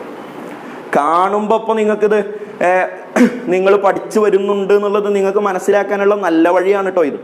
അതായത് ഇതിപ്പോ ഇന്ന് രാവിലെ എണീറ്റ് ഇങ്ങനെ ഒരു ചിത്രം കണ്ടിരുന്നെങ്കിൽ നിങ്ങൾ ചിലപ്പോൾ വിചാരിക്കും ഇത് എന്തോ ഓണത്തിന് പൂക്കളം ഇടാൻ വേണ്ടി വരച്ചു വെച്ചാണെന്നൊക്കെ വിചാരിക്കും. ഇന്ന് മുതൽ നിങ്ങൾ മാറി ചിന്തിക്കാൻ പോവാണ്. ഇത് കണ്ടപ്പോൾ നിങ്ങൾ മനസ്സിലാക്കി, ഡബിൾ ഡമ്പലാണല്ലോ, ഇരട്ട ഡമ്പൽ ഷേപ്പ്. ഇത് എവിടെയാ കണ്ടിട്ടുണ്ടല്ലോ, ഇത് കെമിസ്ട്രിയിലെ ഡി ഓർബിറ്റലിന്റെ ഷേപ്പാണല്ലോ, ഡി സബ്ഷെല്ലിന്റെ ഷേപ്പാണല്ലോ എന്നൊക്കെ ഇവിടെ നിന്ന് അങ്ങോട്ട് നിങ്ങൾ ഇങ്ങനെ ചിന്തിച്ചു വരണം. നിങ്ങൾ ചിന്തിച്ചോളൂ, നിങ്ങൾ ക്ലാസ് കൃത്യമായി കണ്ടാൽ മതി. നിങ്ങൾക്ക് കെമിസ്ട്രിയും ഫിസിക്സും ബയോളജിയും ഞാൻ തന്നെയാണ് എടുക്കാൻ ഉദ്ദേശിക്കുന്നത്. മാത്സിന് നല്ല ഒരു അധ്യാപകൻ നമ്മുടെ കൂടെയുണ്ട്. അതുപോലെ സോഷ്യൽ സയൻസിനും അതിനേക്കാളും നല്ലൊരു അധ്യാപകൻ, ഞങ്ങളെക്കാളൊക്കെ സീനിയർ ആയിട്ടുള്ള ഒരു അധ്യാപകൻ നമ്മുടെ കൂടെയുണ്ട്. അടിപൊളിയായിട്ട് നിങ്ങൾക്ക് കാര്യങ്ങളൊക്കെ പഠിപ്പിച്ചു തരും. നിങ്ങൾ മനസ്സ് തന്നാൽ മതി. നിങ്ങൾ പൈസ തന്നാൽ മതി എന്നല്ലോ ഞാൻ പറഞ്ഞത്. പൈസ നിങ്ങൾ എന്താ വെച്ചാൽ ചെയ്യും, നിങ്ങൾ മനസ്സ് തന്നാൽ മതി. നിങ്ങൾ കണ്ണും കാതും മനസ്സും തുറന്നിരുന്ന് തന്നാൽ മതി. കെമിസ്ട്രിയും ഫിസിക്സും ബയോളജിയും മാത്സും സോഷ്യൽ സയൻസും ഒക്കെ നിറച്ചു തരാം. അതൊക്കെ വളരെ സന്തോഷമായിട്ട് അറിഞ്ഞു പഠിക്കാം. ഞാൻ ആ വാക്ക് പ്രയോഗിച്ചത് വെറുതെ അല്ല കേട്ടോ, അറിഞ്ഞു പഠിക്കാം എന്നാ പറഞ്ഞു, പഠിക്കാം എന്നല്ല പറഞ്ഞു. എന്താ പറഞ്ഞേ? അറിഞ്ഞു പഠിക്കാം. ഒരു കാര്യത്തെ അറിഞ്ഞു പഠിക്കുമ്പോൾ അത് പിന്നെ നമ്മുടെ സ്വന്തമാണ്. അത് പിന്നെ ആരും മെനക്കെട്ടാലും നമ്മളത് മറക്കാൻ എന്ത് ചെയ്യൂല, നമുക്ക് കഴിയൂല. പിന്നെ പരീക്ഷയ്ക്ക് ചോദിക്കട്ടെ, സാറ് ക്വസ്റ്റ്യൻ ചോദിക്കട്ടെ, സ്കൂളിൽ പോകുമ്പോൾ സാറ് ചോദിക്കട്ടെ, അല്ലെങ്കിൽ അടുത്തിരിക്കുന്ന പിള്ളേർ നമ്മളോട് ഡൗട്ട് ചോദിക്കട്ടെ, എന്ത് വേണമെങ്കിലും ആയിക്കോട്ടെ, നമുക്ക് ഉത്തരം അറിയാലോ. നമുക്കറിയാം, നമ്മളത് അറിഞ്ഞു പഠിച്ചതാണ്. നിങ്ങൾ ഹാപ്പി ആയിട്ട് നിന്ന് തന്നാൽ, നിങ്ങൾ കണ്ണും കാതും മനസ്സും ഇങ്ങോട്ട് സമർപ്പിച്ചാൽ അത് ഞാൻ ഏറ്റു. കൂടെ നിന്ന് തന്നാൽ മതി. പഠിച്ചു എന്താണ് ഇരട്ട dumbbell shape, double dumbbell shape എന്താണെന്നുള്ളത് പഠിച്ചു. അപ്പം ഇത്രയും കാര്യങ്ങളാണ് ആദ്യം ഏതിൻ്റെ സബ്ഷെല്ലിനെ കുറിച്ച് എനിക്ക് നിങ്ങളോട് പറയാനുള്ളത്. പറഞ്ഞ കാര്യങ്ങൾ ഞാൻ ജസ്റ്റ് ഒന്നിങ്ങനെ റിവൈസ് ചെയ്യുന്നുണ്ട്. സബ്ഷെൽ എന്ന് പറഞ്ഞാൽ എന്താണ്? ആറ്റത്തിനകത്ത് ഇലക്ട്രോണുകൾ, ഷെല്ലിനകത്ത് ഇലക്ട്രോണുകൾ കാണപ്പെടുന്ന സ്ഥലമാണ് സബ്ഷെൽ. ശരിയല്ലേ? ഷെല്ലിനകത്ത് ഇലക്ട്രോണുകൾ കാണപ്പെടുന്ന സ്ഥലമാണ് സബ്ഷെൽ. ഷെല്ലിനകത്ത് ഇലക്ട്രോണുകൾ കാണപ്പെടുന്ന സ്ഥലമാണ് സബ്ഷെൽ. സബ്ഷെൽ 4 വിധത്തിലുണ്ട്. ആരൊക്കെയാണ്? എസ് സബ്ഷെല്ലുണ്ട്, പി സബ്ഷെല്ലുണ്ട്, ഡി സബ്ഷെല്ലുണ്ട് ആൻഡ് എഫ് സബ്ഷെല്ലുണ്ട്. ഓരോ സബ്ഷെല്ലിലും കൊള്ളുന്ന മാക്സിമം നമ്പർ ഓഫ് ഇലക്ട്രോൺസ്, പരമാവധി ഇലക്ട്രോണുകളുടെ എണ്ണം ഒറ്റ സംഖ്യകളുടെ ഇരട്ടിയാണെന്ന് ഓർത്ത് വെക്കുക. എത്രയാണപ്പോൾ? 2, 6, 10, 14. അവരുടെ ഘടനയാണ് നമ്മൾ അടുത്തതായിട്ട് പഠിച്ചത്. ഗോളാകൃതിയാണ് എസ് സബ്ഷെല്ലിന്, ഡമ്പൽ ഷേപ്പാണ് പി സബ്ഷെല്ലിന്, പിന്നെ ഡബിൾ ഡമ്പൽ ഇരട്ട ഡമ്പൽ ഷേപ്പാണ് ഡി സബ്ഷെല്ലിന്. എഫിനെ കുറിച്ച് പഠിക്കാനില്ല, അത് നമ്മൾ വിട്ടു. അടുത്തതായിട്ട് പഠിക്കുന്നത് വെരി വെരി ഇമ്പോർട്ടൻ്റ് ആയിട്ടുള്ള ഒരു കാര്യമാണ്. അടുത്തതായിട്ട് പഠിക്കാനുള്ളത് വെരി വെരി ഇമ്പോർട്ടൻ്റ് ആയിട്ടുള്ള ഒരു കാര്യമാണ്. ഹെഡിങ് എഴുതേണ്ടത് ഇങ്ങനെയാണ്: ഷെല്ലുകളും സബ്ഷെല്ലുകളും. ഷെൽ ആൻഡ് സബ്ഷെൽ എഴുതിക്കോളൂ. ഷെല്ലുകളും സബ്ഷെല്ലുകളും, ഷെൽ ആൻഡ് സബ്ഷെൽ, ഷെല്ലുകളും സബ്ഷെല്ലുകളും എന്നാണ് നിങ്ങൾ ഹെഡിങ് എഴുതേണ്ടത്. Shell and subshell. അതായത് ഷെൽ എന്ന് പറഞ്ഞാൽ എന്താണെന്ന് ഞാൻ നിങ്ങളോട് ചോദിച്ചാൽ ഇനി നിങ്ങൾ ആദ്യം പറയേണ്ട മറുപടി അലമാരയാണ് എന്നുള്ളതാണ്. ആ അലമാരയിലെ അകത്തുള്ള ഉള്ളറകളാണ് സബ്ഷെൽ. ആരൊക്കെയാണ് നിങ്ങൾക്ക് ഞാൻ പഠിപ്പിച്ചു തന്നിട്ടുള്ള ഷെല്ലുകൾ? ആരൊക്കെയാണ് ഷെല്ല്? ആരൊക്കെയാണ് ഷെല്ല്? കെ ഉണ്ട്, എൽ ഉണ്ട്, എം ഉണ്ട്, എൻ ഉണ്ട്. ഇപ്പം ആരും എഴുതണ്ട, ഞാൻ എഴുതി കഴിഞ്ഞിട്ട് എഴുതാം. ആ ഷെല്ലിനകത്തുള്ള സബ്ഷെല്ലുകളുടെ എണ്ണവും ആ സബ്ഷെല്ലുകൾ ആരൊക്കെയാണ് എന്നാണ് ഞാൻ ഇനിയിപ്പോൾ പഠിപ്പിക്കാൻ പോകുന്നത്. ഇതേ ശ്രദ്ധിച്ച് കണ്ടോട്ടെ. ഷെൽ എന്ന് ഞാൻ കോളം വരച്ചിട്ടുണ്ട്. ഇവിടെ എഴുതേണ്ടത് സബ്ഷെല്ലുകളുടെ എണ്ണം. എന്താണ്? സബ്ഷെല്ലുകളുടെ എണ്ണം. സബ്ഷെല്ലുകളുടെ എണ്ണം. സബ്ഷെല്ലുകളുടെ എണ്ണം. ഓക്കെ, സബ്ഷെല്ലുകളുടെ എണ്ണം എത്രയാണെന്ന് അറിയാം. കെ എന്ന് പറയുന്ന ഷെല്ലിൽ സബ്ഷെല്ല് ഒരെണ്ണമുള്ളൂ. ഷെല്ലിനകത്തുള്ള ഉള്ളറകളാണല്ലോ സബ്ഷെൽ. അപ്പോൾ ഒരു അലമാരയുടെ അകത്ത് എത്ര അറകൾ ഉണ്ട് എന്നാ ചോദ്യം. കെ എന്ന് പറയുന്ന അലമാരയുടെ അകത്ത് ഒരു രഹസ്യ അറയുള്ളൂ. 3 എണ്ണം. എന്നിനകത്ത് 4 എണ്ണം. സിമ്പിളാണ്. അപ്പോൾ എന്താണ്? എണ്ണാൻ പഠിച്ചാൽ മതി. 1 മുതൽ 4 വരെ എണ്ണാൻ പഠിച്ചാൽ മതി. 1, 2, 3, 4. ഓക്കെ. ഇനി ആ ഷെല്ലിനകത്തുള്ള സബ്ഷെല്ലുകൾ എങ്ങനെയാണ് നമ്മൾ റെപ്രസെന്റ് ചെയ്യുക? ഷെല്ലിനകത്തുള്ള സബ്ഷെല്ലുകളെ എങ്ങനെയാണ് സൂചിപ്പിക്കുക എന്നതാണ് ഈ കോളത്തിൽ നമ്മൾ എഴുതാൻ പോകുന്നത്. അപ്പൊ ഞാൻ എങ്ങനെ എഴുതുന്നത് അറിയോ? സബ്ഷെല്ലുകളെ സൂചിപ്പിക്കുന്ന രീതി. ഇങ്ങനെയാണ് സൂചിപ്പിക്കുന്ന രീതി എന്ന് മാത്രം എഴുതിയാൽ മതി. സൂചിപ്പിക്കുന്ന രീതി. ഇംഗ്ലീഷ് മീഡിയക്കാർ എന്ത് എഴുതണം? റെപ്രസെന്റേഷൻ എന്ന് എഴുതണം. എന്താണ്? Representation of subshell. റെപ്രസെന്റേഷൻ. മക്കളെ ശ്രദ്ധിച്ചു കണ്ടോ? എങ്ങനെയാണ് സൂചിപ്പിക്കാൻ നോക്കിക്കോട്ടെ. മക്കളെ, ഞാൻ നിങ്ങളോട് പറഞ്ഞു, കെ എന്ന് പറയുന്ന ഷെല്ലിൽ ഒരു സബ്ഷെല്ലേ ഉള്ളൂ. അതായത് ആ അലമാരയുടെ അകത്ത് ഒരു അറ മാത്രമേ ഉള്ളൂ. ആ അറ ആരായിരിക്കും? എസ് മാത്രമായിരിക്കും. ഞാൻ നിങ്ങളെ പഠിപ്പിച്ചല്ലോ, SPDF. SPDF ഈ 4 എണ്ണമാണ് സബ്ഷെൽ. അതിൽ ആദ്യത്തെ ആളെ മാത്രം പറഞ്ഞാൽ മതി. കാര്യം ഇവിടെ ആകെ ഒരു സബ്ഷെല്ല് മാത്രമേ ഉള്ളൂ. എൽ എന്ന് പറയുന്ന ഷെല്ലിനകത്ത് 2 സബ്ഷെല്ലുണ്ട്. അതുകൊണ്ട് തന്നെ എസ് എന്നും പി എന്നും എഴുതണം. എസ് എന്നും പി എന്നും എഴുതണം. കഴിഞ്ഞിട്ടില്ല കേട്ടോ. ഞാൻ ഈ ടേബിൾ മുഴുവനായിട്ട് വരച്ച് കഴിഞ്ഞതിന് ശേഷം നിങ്ങൾ എഴുതിയെടുത്താൽ മതി. എം എന്ന് പറയുന്ന ഷെല്ലിൽ 3 സബ്ഷെല്ലുണ്ട് അല്ലേ? 3 സബ്ഷെൽ. അപ്പൊ ആരൊക്കെ ഉണ്ടാകും? പറ. എസ് ഉണ്ടാകും. പറ. പി ഉണ്ടാകും. ഡി ഉണ്ടാകും. 3 എണ്ണം ആയതുകൊണ്ട് ആദ്യത്തെ 3 എണ്ണം പറയണം.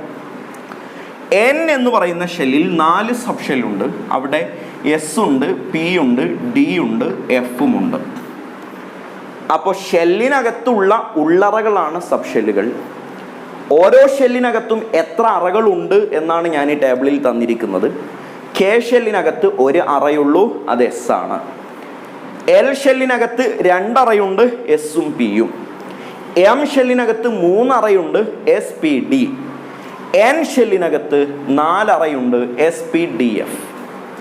അപ്പൊ ഒരു പ്രശ്നമുണ്ട്. എന്താ പ്രശ്നം എന്ന് വെച്ചാൽ, ഞാനിപ്പോ ചുമ്മാ ഒരാളോട് വന്നിട്ട് എസ് എന്ന് മാത്രം പറഞ്ഞാൽ അതിപ്പോ കെയിലുള്ള എസ് ആണോ, എല്ലിലുള്ള എസ് ആണോ, എമ്മിലുള്ള എസ് ആണോ, എന്നിലുള്ള എസ് ആണോ എന്ന് കൺഫ്യൂഷൻ ആയി പോകും. കാര്യം ഇവിടെ എസ് ഉണ്ടല്ലോ. അപ്പൊ എവിടെയുള്ള എസ് ആണ് എന്ന് ഓർക്കാൻ ഞാൻ ഇതിന്റെ കൂടെ എന്ത് ചെയ്യും എന്നറിയോ? ഒന്നാമത്തെ ഷെല്ലായതുകൊണ്ട് ഇവിടെ 1s എന്ന് വിളിക്കും. എന്താണ്? 1s എന്ന് വിളിക്കും. ഇത് രണ്ടാമത്തെ ഷെല്ലല്ലേ മക്കളെ? രണ്ടാമത്തെ ഷെൽ. ഇത് ഒന്നാമത്തെ ഷെല്ലായതുകൊണ്ടാണ് 1s എന്ന് വിളിച്ചത്. ഇത് രണ്ടാമത്തെ ഷെല്ലായതുകൊണ്ട് ഇതിനെ 2s എന്നും 2p എന്നും വിളിക്കും. എന്തുകൊണ്ട്?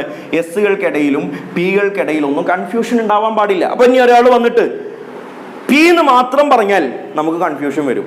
ഇവിടെയുണ്ട് പി, ഇവിടെയുണ്ട് പി, ഇവിടെയുണ്ട് പി, ഏത് പി ആണെന്ന് ഡൗട്ട് വരും. പക്ഷെ ഒരാൾ വന്നിട്ട് 2p എന്ന് എടുത്തു പറഞ്ഞാൽ നമുക്ക് കൺഫ്യൂഷൻ ഇല്ല. എന്താ കാര്യം? രണ്ടാമത്തെ ഷെല്ലായ എൽ ഷെല്ലിലെ പി സബ്ഷെല്ലിനെയാണ് അയാൾ ഉദ്ദേശിച്ചത്. മൂന്നാമത്തെ ഷെല്ലിന്റെ 3 ആളുകൾ ആരൊക്കെയാണ്? എസ് ഉണ്ട്, പി ഉണ്ട്, ഡി ഉണ്ട്. അപ്പൊ അതിനെങ്ങനെ റെപ്രസെന്റ് ചെയ്യും? 3s 3p 3d എന്ന് റെപ്രസെന്റ് ചെയ്യും. നാലാമത്തതിനെ 4s 4p 4d 4f എന്ന് റെപ്രസെന്റ് ചെയ്യും. പിന്നെ ഒരാൾ വന്നിട്ട് നമ്മളോട് സബ്ഷെല്ലിന് പറയുമ്പോൾ എസ് എന്ന് മാത്രം പറയില്ല, പി എന്ന് മാത്രം പറയില്ല, ഡി എന്ന് പറയില്ല. എന്താ പറയാ? അവരുടെ ഷെല്ലിന്റെ നമ്പർ കൂടി കൂട്ടിയിട്ടാണ് പറയാ. ഒന്നാമത്തെ അലമാരയിലുള്ള അറയാണെങ്കിൽ 1s എന്ന് പറയും. അപ്പൊ ഇനി പറ, നാലാമത്തെ ഷെല്ലിനകത്തുള്ള ഡി സബ്ഷെൽ എന്ന് എനിക്ക് പറയണം. എങ്ങനെ? നാലാമത്തെ ഷെല്ലിലുള്ള ഡി സബ്ഷെൽ, നാലാമത്തെ അലമാരയിലെ ഡി എന്ന് പറയുന്ന രഹസ്യ അറ എന്നാണ് എനിക്ക് പറയേണ്ടത്. ഞാൻ എന്ത് പറഞ്ഞാൽ മതി? 4d എന്നങ്ങോട്ട് പറഞ്ഞാൽ മതി. മനസ്സിലായല്ലോ? ഡി എന്ന് മാത്രം പറഞ്ഞാൽ കൺഫ്യൂഷൻ ആവും. കാര്യം ഇവിടെ ഉണ്ട് ഡി, ഇവിടെ ഉണ്ട് ഡി, ഏത് ഡി ആണെന്ന് ഡൗട്ട് വരും. അപ്പോൾ നമ്മൾ സെപ്പറേറ്റ് ആയിട്ട് ഇതിനെ 3d എന്നും ഇതിനെ 4d എന്നും പേരിട്ട് വിളിച്ചു. ഈ ടേബിൾ നിങ്ങൾ വരക്കണം. വരയ്ക്കാൻ വേണ്ടി വീഡിയോ ഒന്ന് പോസ് ചെയ്യണം. പോസ് ചെയ്തിട്ട് ഇതിൻ്റെ ഹെഡിങ്സ് ഞാൻ ഒന്നുകൂടി പറഞ്ഞുതരാം. ഇത് ഷെൽ എന്നാണ്. ഇത് സബ് ഷെല്ലുകളുടെ എണ്ണം, നമ്പർ ഓഫ് സബ് ഷെൽ ഇവിടെ സൂചിപ്പിക്കുന്ന രീതി അഥവാ റെപ്രസെൻറ്റേഷൻ ഓഫ് സബ് ഷെൽ. ഈ ടേബിൾ ഒന്ന് ക്ലോസ് ചെയ്തേ മക്കളെ. ആ ടേബിൾ ഒന്ന് എഴുതി വെക്കണം. ആ ടേബിൾ വരച്ച് കഴിഞ്ഞിട്ട് ഇനി വീഡിയോ കണ്ടിന്യൂ ചെയ്യുക. അപ്പോൾ മക്കളെ, നമ്മൾ പറഞ്ഞുകൊണ്ടിരുന്നത് സബ് ഷെല്ലുകളെ കുറിച്ചാണ്. ഷെല്ലിനകത്ത് എത്ര സബ് ഷെല്ലുകൾ ഉണ്ടാകും, ആ സബ് ഷെല്ലുകൾ എങ്ങനെ സൂചിപ്പിക്കാം എന്നൊക്കെ ഞാൻ നിങ്ങൾക്ക് പഠിപ്പിച്ചു തന്നു. ആ സൂചിപ്പിച്ചതിലെ എല്ലാ ആളുകളെയും ഞാനിപ്പോൾ ബോർഡിൽ എഴുതിയിട്ടുണ്ട്. അതെന്തിനാന്ന് ചോദിച്ചാൽ, ഞാനൊരു പുതിയ ഹെഡിങ് നിങ്ങൾക്ക് പഠിപ്പിക്കാൻ പോവാണ്. ഇന്ന് നമ്മൾ പഠിപ്പിക്കുന്നതിൻ്റെ അവസാനത്തെ ഹെഡിങ് ആണ്. എഴുതി വെച്ചോളൂ, സബ് ഷെല്ലുകളുടെ ഊർജം. ഹെഡിങ് എഴുതൂ, സബ് ഷെല്ലുകളുടെ ഊർജം. ഇത് വളരെ ഇമ്പോർട്ടൻ്റ് ആണ്. ഇത് നമ്മുടെ ഇലക്ട്രോൺ വിന്യാസം എഴുതാൻ ഏറ്റവും അടിസ്ഥാനപരമായി ഉണ്ടായിരിക്കേണ്ട ഒരു കാര്യമാണ്. ഇലക്ട്രോൺ വിന്യാസം എഴുതാൻ ഏറ്റവും അടിസ്ഥാനപരമായി നിങ്ങൾ അറിഞ്ഞിരിക്കേണ്ട ഒരു കാര്യമാണ്. ഇലക്ട്രോൺ വിന്യാസം കാണാനുള്ള നല്ല വഴികളൊക്കെ ഉണ്ട്. അത് നിങ്ങൾക്ക് ഞാൻ പഠിപ്പിച്ചു തരും. അതുവഴി നമുക്കതിൻ്റെ ഗ്രൂപ്പ് പീരീഡൊക്കെ കാണാനുള്ള വഴികളൊക്കെ ഉണ്ട്, ഒക്കെ ഞാൻ പഠിപ്പിച്ചു തരും. അപ്പോൾ അതിൻ്റെ വളരെ ബേസിക് ആയിട്ടുള്ള അടിസ്ഥാനപരമായിട്ടുള്ള ഒരു തറക്കല്ലായതുകൊണ്ട് ഈ കാര്യം നിങ്ങൾ നിർബന്ധമായും പഠിച്ചു എന്ന് എനിക്ക് ഉറപ്പുവരുത്തൽ നിർബന്ധമാണ്. അതുകൊണ്ട് ഞാൻ വീണ്ടും ആവർത്തിക്കുന്നു, ഇത് നിർബന്ധമാണ്. സബ് ഷെല്ലുകളുടെ ഊർജം, energy of sub shell. Heading എഴുതൂ, energy of sub shell, sub ഷെല്ലുകളുടെ ഊർജം. മക്കളെ, ഞാനിവിടെ 1, 2, 3, 4, 5, 6, 7, 8, 9, 10 പേരെ എഴുതിയിട്ടുണ്ട്. ശരിയല്ലേ? ഈ 10 പേരിൽ ആർക്കാണ് ഊർജം കൂടുതൽ, ആർക്കാണ് ഊർജം കുറവ് എന്നതാണ് ഞാൻ ഇനി പറയാൻ പോകുന്നത്. അത് പഠിക്കാൻ ഒരു എളുപ്പവഴിയുണ്ട്. ഇതേ ഞാൻ ശ്രദ്ധിച്ച് കണ്ടോട്ടെ. ഞാൻ ആദ്യം വരച്ചു തരാം, എന്നിട്ട് നിങ്ങൾ വരച്ചാൽ മതി. ഊർജം എന്ന് ഞാൻ എഴുതി. അതിൽ ഞാൻ ഇങ്ങനെ ഓരോരുത്തരായിട്ട് എഴുതി പോകും. എങ്ങനെ? ആദ്യം ഏറ്റവും കുറവുള്ള ആൾ, പിന്നെ കൂടുതലുള്ള ആൾ, പിന്നെ കൂടുതലുള്ള ആൾ, അങ്ങനെ എഴുതി പോകും. അത് എഴുതുമ്പോൾ നിങ്ങൾക്ക് തെറ്റാതിരിക്കാൻ ഞാനൊരു എളുപ്പവഴി പറഞ്ഞുതരാം. അതെന്താണെന്ന് വെച്ചാൽ, നിങ്ങൾ നോട്ട്ബുക്കിൽ ഞാൻ ഈ തന്നിരിക്കുന്ന 10 ആളുകളെയും നിങ്ങൾ ഇതുപോലെ തന്നെ വരക്കണം. ഇപ്പോഴല്ല, ഞാൻ സമയം തരുമ്പോൾ. എന്നിട്ട് നിങ്ങൾ ഞാൻ ഇനി പറയുന്നത് പോലെ കുറച്ച് വരകൾ ഇടണം. എങ്ങനെയാണ് വര എന്നറിയാം? നോക്കിക്കോട്ടെ. ഇത് ആദ്യം 1s കടന്നു പോകുന്ന ഒരു വര ഇട്ടു. 1s കടന്നു പോകുന്ന ഒരു വര. എന്നിട്ട് ഞാൻ അടുത്ത വര ഇങ്ങനെ ചെരിച്ചിങ്ങനെ വര ഇട്ടാൽ മതി. അടുത്ത വര ഇടുമ്പോൾ ആരായിരിക്കും? ഇവിടെ ആര് പെടുക? 2s വിടും. ശരിയല്ലേ? അടുത്തൊരു വരയിൽ 2s വിടും. ഇനി അടുത്തൊരു വര ഞാൻ വരക്കുമ്പോൾ ശ്രദ്ധിച്ച് കണ്ടോട്ടോ. ഇതിൽ 2 ആൾ പെടുന്നുണ്ട്. ആരൊക്കെയുണ്ട്? 2p എന്ന് പറയുന്ന ആളും പെടുന്നുണ്ട്. 3s എന്ന് പറയുന്ന ആളും പെടുന്നുണ്ട്. 4ാമത്തെ വര ഞാൻ ഇടുകയാണേ. ശ്രദ്ധിച്ച് കണ്ടോ, 4ാമത്തെ വര ഇടുകയാണേ. ഇതേ കണ്ടോ, ഇവിടെ 3p എന്ന് പറയുന്ന ആളും പെട്ടു, ഇവിടെ 4s എന്ന് പറയുന്ന ആളും പെട്ടു. ഇത്രയും ആളുകളെ ഞാൻ നിങ്ങൾക്ക് കാണിച്ചു തന്നിട്ടുള്ളൂ. യഥാർത്ഥത്തിൽ ഇനി അതിൻ്റെ അപ്പുറത്തേക്കും ഉണ്ട്. ഇവിടെ 5s എന്ന് പറയുന്ന ആളുണ്ട്, 5p എന്ന് പറയുന്ന ആളുണ്ട്. ഷെല്ലുകൾ 4 എണ്ണമേ ഉള്ളൂ എന്ന് ഞാൻ പറഞ്ഞിട്ടില്ല കേട്ടോ. ഷെല്ലുകൾ 4 എണ്ണമേ നിങ്ങൾക്ക് പഠിക്കാനുള്ളൂ എന്നാണ് പറഞ്ഞേ. ഷെല്ല് 1, 2, 3, 4 ഷെല്ലല്ലേ ഞാൻ നിങ്ങൾക്ക് പഠിപ്പിച്ചേ. KLMN. 5ാമത്തെ ഷെല്ലും 6ാമത്തെ ഷെല്ലും 7ാമത്തെ ഷെല്ലൊക്കെ ഉണ്ട്. അതൊന്നും നിങ്ങൾ പഠിക്കേണ്ടതില്ല. പക്ഷെ ഇവിടെ ഒരു ചെറിയ ആവശ്യം വന്നതുകൊണ്ട് ഞാനിങ്ങനെ എഴുതിയെന്ന് മാത്രം. 5ാമത്തെ ഷെല്ല് എന്ന് പറയുന്ന ഒരാളുണ്ട്. അപ്പോൾ അതിലും ആരൊക്കെ ഉണ്ട്? 5s, 5p, 5d, 5f, ഈ ആളുകളൊക്കെ ഉണ്ട്. ഓക്കെ, ഇതിനപ്പുറത്തേക്ക് ഇല്ല. കാര്യം എന്താ? സബ് ഷെല്ല് 4 എണ്ണേ ഉള്ളൂ. ആരൊക്കെ? SPDF. ഈ 4 സബ് ഷെല്ലുകളേ ഉള്ളൂ. ഓക്കെ, ഷെല്ല് പക്ഷേ 4 എണ്ണമൊന്നും അല്ല. അലമാരകൾ ഇഷ്ടം പോലെ ഉണ്ട്. 5 എണ്ണം, 5ാമത്തതുണ്ട്, 6ാമത്തതുണ്ട്, 7ാമത്തതുണ്ട്. വേണമെന്നുണ്ടെങ്കിൽ ഇവിടെ 6s, 6p, 6d, 6f എന്നൊക്കെ എഴുതാം. 7s, 7p, 7d, 7f എന്ന് എഴുതാം. വേണ്ട, അതിൻ്റെ ആവശ്യമില്ല. നിങ്ങൾക്ക് പഠിക്കാൻ അത്രത്തോളൊന്നും പോകേണ്ടതില്ല.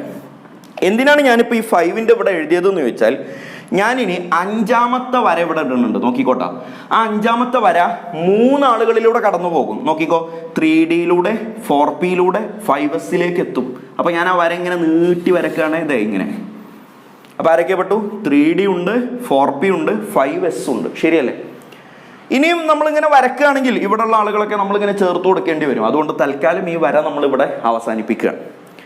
ഇനിയുണ്ട് കേട്ടോ, വരകൾ ഇനിയുണ്ട്. നിങ്ങൾ ഇതുവരെ പഠിച്ചാൽ മതി. മാക്സിമം ഈ 5 വര ഇടാൻ പഠിച്ചാൽ മതി. എന്നിട്ട് ഞാൻ ചോദിക്കുകയാണ് മക്കളെ, ഒന്നാമത്തെ വരയിൽ ഞാൻ ആ വരകൾക്ക് നമ്പർ ഇടാണ്. ഇത് ഒന്നാമത്തെ വര, ഇത് 2, ഇത് 3, ഇത് 4, ഇത് 5 വര നിങ്ങളിട്ട് പഠിച്ചാൽ മതി. ഒന്നാമത്തെ വരയിൽ ആരുണ്ട് പറ? 1s ഉണ്ട് അല്ലേ? ഒന്നാമത്തെ വരയിൽ ആരുണ്ട്? 1s ഉണ്ട്. രണ്ടാമത്തെ വരയിൽ ആരുണ്ട്? 2s ഉണ്ട്. 2s. ഞാൻ ആ വരയിലുള്ള ആളുകളൊക്കെ നീളത്തിൽ എഴുതാൻ പോവാണ്. മൂന്നാമത്തെ വരയിൽ ആരുണ്ട്? 2p ഉണ്ട് അല്ലേ? മൂന്നാമത്തെ വര ഇവിടുന്ന് ഇങ്ങോട്ടല്ലേ വരുന്നത്? അത് ഇവിടുന്ന് ഇങ്ങനെ ഇങ്ങോട്ടാ വരുന്നത്. അതിനാണ് നമ്മൾ ഇവിടെ ആരോ മാർക്ക് ഇടുന്നത്. അവിടുന്ന് ഇങ്ങോട്ടാ വരുന്നത്. അപ്പൊ ആരിലൂടെ ആദ്യം വന്നത്? 2pയിലൂടെ. അപ്പൊ ഞാൻ ആദ്യം 2p എന്ന് എഴുതി. പിന്നെ എങ്ങോട്ടാ എത്തിയത്? 3sയിലേക്ക്. അപ്പൊ മൂന്നാമത്തെ വരയും കഴിഞ്ഞു. നാലാമത്തെ വര പറ. നാലാമത്തത് ഇതാരാ? 3p. 3pയിലൂടെ വന്ന് എങ്ങോട്ട് പോയി പറ? 4sയിലേക്ക് പോയി. 4s. നാലാമത്തെ വരയും കഴിഞ്ഞു. അഞ്ചാമത്തെ വരയിൽ ആരുണ്ട്? 3 ആളുകളുണ്ട്. ആ 3 ആളുകളെ നീളത്തിൽ പറ. ഒന്ന് 3d എന്ന് പറയുന്ന ആളുണ്ട്, പിന്നെ 4p എന്ന് പറയുന്ന ആളുണ്ട്, പിന്നെ 5s എന്ന് പറയുന്ന ആളുണ്ട്. നമ്മൾ 5 വരെ ഇട്ടിട്ടുള്ളൂ. അതിനപ്പുറത്തേക്കും വരകൾ വേണമെങ്കിൽ ഇടാം. അപ്പൊ അവിടെയൊക്കെ ആളുണ്ടാകും. ഞാൻ അതിനെ റെപ്രസെന്റ് ചെയ്യാൻ കുത്തിട്ടിട്ടുണ്ട്. ഇപ്പോ ഈ വരയിൽ കിട്ടിയ ആളുകളെ ഞാൻ നേരെ എഴുതിയല്ലോ. ഇതാണ് സബ്ഷെല്ലുകളുടെ ഊർജത്തിന്റെ അളവ്. അതായത് ഏറ്റവും കുറവ് ഊർജമുള്ളത് 1sനായിരിക്കും. 2sന് അതിനേക്കാളും ഊർജം ഉണ്ടാകും. 2pക്ക് അതിനേക്കാളും ഊർജം ഉണ്ടാകും. ഊർജം എന്ന് പറഞ്ഞാൽ എനർജി എന്നാണ് കേട്ടോ ഇംഗ്ലീഷ്. 3sന് വീണ്ടും കൂടും, 3pക്ക് വീണ്ടും കൂടും, 4sന് വീണ്ടും കൂടി, പിന്നെ 3d, പിന്നെ 4p, പിന്നെ 5s, അങ്ങനെ അങ്ങനെ അങ്ങനെ അങ്ങനെ ഒരുപാട് ആളുകൾ എഴുതാൻ പറ്റും. അപ്പോൾ ഊർജത്തിന്റെ അളവാണ് നിങ്ങളോട് ചോദിച്ചത്. അതിന്റെ ഉത്തരം നമ്മൾ കണ്ടെത്തിയ ഒരു വഴിയാണ് ഞാൻ നിങ്ങൾക്ക് കാണിച്ചു തന്നത്. എന്താണ് വഴി? നമ്മളടുത്ത് കയ്യിലുള്ള ആളുകൾ 1ൽ s മാത്രമേ ഉള്ളൂ, 1s എന്ന് എഴുതി. 2ൽ എസും ബിയും ഉണ്ടല്ലോ, 2s 2p. 3ൽ 3 എണ്ണം ഉണ്ട്, 3s 3p 3d. 4ൽ 4 എണ്ണം ഉണ്ട്, 4s 4p 4d 4f. 5ൽ 5 എണ്ണം ഉണ്ട് എന്ന് പറയരുത്. 5ൽ എത്ര എണ്ണം തന്നെ ഉള്ളൂ? 4 എണ്ണേ ഉള്ളൂ. മാക്സിമം 4 ഉള്ളൂ എന്ന്. അതിനപ്പുറത്തേക്കില്ല. ഇനിയിപ്പോൾ 5 ആണെങ്കിലും 6 ആണെങ്കിലും 7 ആണെങ്കിലും മാക്സിമം 5 എത്രയേ ഉള്ളൂ? 4 ആളുകളേ ഉള്ളൂ. അപ്പൊ 5ലും എത്ര എണ്ണമാണ്? 4 എണ്ണം. ആരൊക്കെയാണ്? 5s 5p 5d 5f. അതുവരെ എഴുതിയിട്ടുള്ളൂ. ഇനി വേണമെങ്കിൽ എഴുതാം. ഞാൻ അതിലേക്കൊന്നും കടക്കണില്ല, കാര്യം അതിൻ്റെ ആവശ്യം നിങ്ങൾക്കില്ല. എന്നിട്ട് ഞാൻ ഈ കാണിച്ചേക്കുന്നത് പോലെ 5 വരകൾ ഞാൻ ഇട്ടിട്ടുണ്ട്. ഓരോ വരയും കടന്നുപോയ ആളുകളെ ഞാൻ നേരെ നീട്ടി വലിച്ചെഴുതി. എന്നിട്ട് ഞാൻ പറയാണ് ഏറ്റവും കുറവ് ഊർജമുള്ളത് 1sനാണ്. അതിനേക്കാളും എനർജി ഊർജം കൂടുതലാണ് 2sന്. കണ്ടോ ഈ ആരോ മാർക്ക് ഇങ്ങനെയല്ലേ റെപ്രസെൻറ്റേഷൻ? കണ്ടില്ലേ? ഇങ്ങനെയല്ലേ നമ്മൾ വരച്ച്? ഇങ്ങനെ വരച്ചു കഴിഞ്ഞാൽ വാ തുറന്നിരിക്കുന്ന ഭാഗം ഇവിടെയാണ് വലുത് എന്നല്ലേ അർത്ഥം. അപ്പോൾ 2s ആണ് 1sനേക്കാളും ഊർജം കൂടുതൽ. അതിനേക്കാളും ഊർജം കൂടുതലാണ് 2p. അതിനേക്കാളും കൂടുതലാണ് 3s. അതിനേക്കാളും കൂടുതലാണ് 3p. അതിനേക്കാളും കൂടുതലാണ് 4s. കണ്ട, അങ്ങനെ നമുക്ക് എത്ര വേണേലും എഴുതാം. നിങ്ങൾക്ക് പരീക്ഷയ്ക്ക് ചോദിക്കും. എന്ത് ചോദിക്കും എന്നറിയോ? 2sനാണോ 3sനാണോ ഊർജം കൂടുതൽ? 2sനാണോ 3sനാണോ ഊർജം കൂടുതൽ? എടാ മക്കളെ, നമ്മളിവിടെ നോക്കിയാൽ മതി. ഈ വര വരച്ച് നോക്കിയാൽ മതി. ഈ വര ഇങ്ങനെ വരച്ച് നോക്കിയാൽ മതി. പരീക്ഷയ്ക്ക് ഇനിയിപ്പോൾ അത് കാണാതെ നിങ്ങൾക്ക് ഓർമ്മ വരുന്നില്ലെങ്കിൽ ഈ 4-5 വര ഇട്ട് നോക്കിയാൽ മതി. അപ്പം നമുക്ക് കിട്ടും. ആദ്യം വരുന്നത് 2s ആണ്. 2sനേക്കാളും എനർജി കൂടുതലാണ് ആർക്ക്? 3sന്. അതിൻ്റെ ഇടയിൽ 2p ഒക്കെ ഉണ്ട്. പരീക്ഷയ്ക്ക് ചിലപ്പോൾ 2 ആളെ മാത്രമേ ചോദിക്കുള്ളൂ. ഏതേലും അറ്റത്തുനിന്ന് ഒരാളൊക്കെ ചോദിക്കുമ്പോൾ ഞാൻ വേറൊരു ഉദാഹരണം പറഞ്ഞുതരാം. 3p ആണോ 4p ആണോ കൂടുതൽ? കണ്ടോ, 3p ആണോ 4p ആണോ കൂടുതൽ? നോക്കിയാൽ മതി. 3p കഴിഞ്ഞിട്ട് കുറേ കഴിഞ്ഞിട്ടാണ് 4p വരുന്നത്. കണ്ടോ, 3p കഴിഞ്ഞും കുറേ കഴിഞ്ഞിട്ടാണ് 4p വരുന്നത്. അപ്പോൾ 3pയേക്കാളും കൂടുതലാണ് 4pക്ക്. ഇനി വേറെ ഒരു ക്വസ്റ്റ്യൻ ഞാൻ തരാം. 4s ആണോ 3d ആണോ കൂടുതൽ? കണ്ടോ, 4s ആണോ 3d ആണോ കൂടുതൽ? ആരൊക്കെയാണ്? 4s 3d. ഇത് 4ാമത്തതല്ലേ, ഇത് 3ാമത്തതല്ലേ ഉള്ളൂ. അതുകൊണ്ട് ഇയാൾക്കായിരിക്കും കൂടുതൽ എന്നൊന്നും നിങ്ങൾ വെറുതെ തെറ്റിദ്ധരിക്കരുത്. നോക്കിയാൽ മതി. കണ്ടോ, 4s കഴിഞ്ഞിട്ടാണ് 3d വരണേ. 4sനേക്കാളൊക്കെ കൂടുതലാണ് ആർക്ക്? എനർജി കൂടുതലാണ് 3dക്ക്. 3dക്കാ കൂടുതൽ. കണ്ടോ, ഇങ്ങനെ ഈ ഒരു ഞാൻ ഈ തന്നിരിക്കുന്ന ഈ ആളുകളിൽ ഏതെങ്കിലും 2 ആളുകളൊക്കെ വെച്ചിട്ട് ചിലപ്പോൾ എന്ത് ചെയ്യാം? പരീക്ഷയ്ക്ക് ചോദിക്കാം. നിങ്ങൾ എന്ത് ചെയ്താൽ മതി? ഇത് ഓർത്ത് വെച്ചാൽ മതി. ഇത് നിങ്ങൾ ഓർക്കാൻ കാണാതെ പഠിക്കേണ്ട കാര്യമൊന്നുമില്ല. ഇത് ഞാൻ തന്നെ നിങ്ങളെ കൊണ്ട് അങ്ങോട്ട് പഠിപ്പിക്കും. എങ്ങനെ? ഇലക്ട്രോണിക് കോൺഫിഗറേഷൻ അഥവാ ഇലക്ട്രോൺ വിന്യാസം പഠിച്ചു തുടങ്ങുമ്പോൾ ഈ കാണുന്ന സാധനം നമുക്ക് നാവിലങ്ങോട്ട് വരും. 1s 2s 2p 3s 3p 4s 4p 3p 4s 3d 4p എന്ന് പറഞ്ഞിട്ട് നമ്മളങ്ങനെ കാണാതെ പറഞ്ഞോളൂ. ഇലക്ട്രോണിക് കോൺഫിഗറേഷനിലേക്ക് എത്തിക്കഴിഞ്ഞാൽ ഇത് സിമ്പിളായിട്ട് നിങ്ങൾക്ക് മാറും. എന്നാലും ഇത് അത്ര ലാഘവത്തോടെ കാണരുത്, വെറുതെ ഒഴിവാക്കി കളയരുത്. ഊർജത്തിൻ്റെ അളവ് ചോദിച്ചു കഴിഞ്ഞാൽ, ഊർജം ആർക്കാ കൂടുതൽ ആർക്കാ കുറവെന്ന് ചോദിച്ചു കഴിഞ്ഞാൽ നിങ്ങൾ എഴുതി വെക്കേണ്ട കാര്യമാണ് ഞാനിപ്പോൾ പഠിപ്പിച്ചു തന്നത്. ബോർഡിലുള്ളതെല്ലാം നിങ്ങൾക്കുള്ളതാണ്. ആദ്യം ഈ ചിത്രം വരക്കണം. എന്നിട്ട് ഊർജം ഈക്വൽ ടു ഊർജം എങ്ങനെ? സബ്ഷെല്ലുകളുടെ ഊർജം എന്ന് എഴുതണം. എങ്ങനെ? സബ്ഷെല്ലുകളുടെ ഊർജം 1s കൂടുതൽ 2s, അതിനേക്കാളും കൂടുതൽ 2p, അതിനേക്കാളും 3s. ഇംഗ്ലീഷ് മീഡിയക്കാരെങ്ങനെ എഴുതണം? എനർജി ഓഫ് സബ്ഷെൽ എന്ന് എഴുതണം. എന്താണ്? Energy of subshell. ഇതിൻ്റെ പുറത്താണ് നമ്മൾ ഇനി ഇലക്ട്രോൺ കോൺഫിഗറേഷൻ അഥവാ ഇലക്ട്രോൺ വിന്യാസം നമ്മൾ കെട്ടിപ്പടുക്കാൻ പോകുന്നത്. അത് നമുക്ക് അടുത്ത ക്ലാസ്സിൽ പഠിക്കാം. അതിനു മുമ്പ് ഈ കാര്യം നിങ്ങൾ കൺസെപ്റ്റ് മനസ്സിൽ ഉറപ്പിച്ചു വെക്കണം. എന്തെങ്കിലുമൊക്കെ ഡൗട്ട് ഉണ്ടെങ്കിൽ എന്നെ പേഴ്സണലായിട്ട് കോൺടാക്ട് ചെയ്യാം. കോൺടാക്ട് ചെയ്യേണ്ട നമ്പർ വീഡിയോയുടെ കൂടെ ഞാൻ നിങ്ങൾക്ക് തന്നിട്ടുണ്ട്. ഡൗട്ട് തീർത്തിട്ട് മതി ബാക്കി കാര്യങ്ങൾ. നിങ്ങൾ കണ്ടുകൊണ്ടിരിക്കുന്നത് CM അക്കാഡമി എന്ന നമ്മുടെ സ്ഥാപനത്തിൻ്റെ 10ാം ക്ലാസ് തുടങ്ങാൻ പോകുന്നതിൻ്റെ മുന്നോടിയായിട്ട് നമ്മൾ സൗജന്യമായിട്ട് കണ്ടക്ട് ചെയ്യുന്ന ക്ലാസ്സുകളാണ്. ഇത് കണ്ടിട്ട് ഇതുപോലെയുള്ള ക്ലാസ്സുകൾ നിങ്ങൾക്ക് ഉപകാരപ്പെടുമെങ്കിൽ ധൈര്യമായി നിങ്ങൾക്ക് ഞങ്ങളുടെ സ്ഥാപനത്തിൽ ജോയിൻ ചെയ്യാം. ജോയിൻ ചെയ്യാൻ നിങ്ങൾക്ക് മറ്റു തടസ്സങ്ങളൊന്നും ഉണ്ടാവാതിരിക്കട്ടെ. മീൻസ് ഞങ്ങൾ മറ്റു ട്യൂഷന് പോയി എന്നൊക്കെ കുറേ ആളുകൾ പറയാറുണ്ട്. അതൊന്നും നമ്മുടെ വിഷയമല്ല. നിങ്ങൾക്ക് നമ്മളെ അടുത്ത് കഴിഞ്ഞ വർഷം പഠിച്ച 1000-ലധികം വിദ്യാർത്ഥികളിൽ 70%, 700 പേരും ആദ്യം മറ്റൊരു ട്യൂഷന് പോയിട്ട് പിന്നീട് അത് നിർത്തുകയോ ഞങ്ങളുടെ കൂടെ അതിൻ്റെ കൂടെ തന്നെ കണ്ടിന്യൂ ചെയ്യുകയോ ചെയ്തവരാണ്. ഞാൻ മറ്റു ട്യൂഷൻ സെൻറ്ററുകളെ ചെറുതാക്കി കാണിക്കുകയല്ല കേട്ടോ. എല്ലാ അധ്യാപകരെടുക്കുന്ന പണിയും എല്ലാ സെൻറ്ററുകാരെടുക്കുന്ന പണിയും അതിൻ്റേതായ വില കൊടുത്ത് കാണുന്ന ആളാണ് ഞാൻ പറഞ്ഞു വരുന്നത് നിങ്ങളുടെ കാര്യമാണ്. എല്ലാ അധ്യാപകരും നന്നായി പഠിപ്പിക്കും. പക്ഷെ ആ പഠിപ്പിക്കുന്നത് എല്ലാ വിദ്യാർത്ഥികൾക്കും ഒരുപോലെ അല്ല മനസ്സിലാവുക. അധ്യാപകൻ കോൺസ്റ്റൻ്റ് ആണ്, അധ്യാപകൻ മാറ്റമില്ല. പക്ഷെ കുട്ടികൾ പല രൂപത്തിലായിരിക്കുമല്ലോ. കുട്ടികൾക്ക് എങ്ങനെയാണത് മനസ്സിലാകുക എന്നുള്ളത് അറിയില്ല. എൻ്റെ ക്ലാസ്സും ഇപ്പം അങ്ങനെ തന്നെയാണ്. നിങ്ങൾ 100 പേരുണ്ടെങ്കിൽ 100 പേർക്കും ഇപ്പം എൻ്റെ ക്ലാസ് മനസ്സിലാവുന്നുണ്ടെന്നൊന്നും എനിക്ക് വിശ്വാസമില്ല. മനസ്സിലാകുന്നവർ ധൈര്യമായിട്ട് അഡ്മിഷൻ എടുക്കാം. അല്ലാത്തവർ മനസ്സിലാകുന്ന സ്ഥാപനങ്ങളിൽ പോയി അഡ്മിഷൻ എടുക്കാം. അത് നിങ്ങളുടെ ഓപ്ഷനാണ്, യുവർ ചോയ്സ്. അപ്പോൾ ഇന്നത്തെ ക്ലാസ് തൽക്കാലം ഇവിടെ അവസാനിപ്പിക്കുന്നു. ഇലക്ട്രോൺ വിന്യാസവുമായി നമുക്ക് വീണ്ടും കാണാം. Thank you.